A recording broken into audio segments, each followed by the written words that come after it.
喺博愛路上邊嘅傲風天娛而家推出咗一個170方嘅大戶型，南北對流，現樓無坯交付，單價咧係喺12000到14000之間。你哋覺得佢呢個價錢咧有冇性價比啊？同埋佢而家推出呢個大平層，到底有冇競爭力呢？大家可以跟我上去一齊睇一睇佢呢個戶型到底係點樣嘅。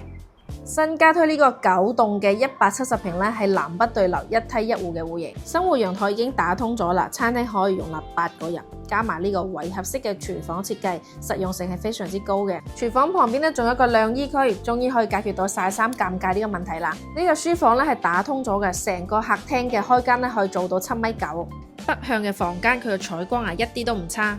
工位嘅呢個進深啊都有去到3.9米㗎。你睇睇嗰個窗嘅出邊嘅景觀啦，你就知道點解佢呢個北向嘅房間咧採光咁好啦。大衣帽間嘅主人房南向，同時9棟咧佢係喺小區成個中軸位置啊，所以佢望出去嘅景觀，無論陽台定主人房呢個窗咧都係非常之靚，無遮擋嘅。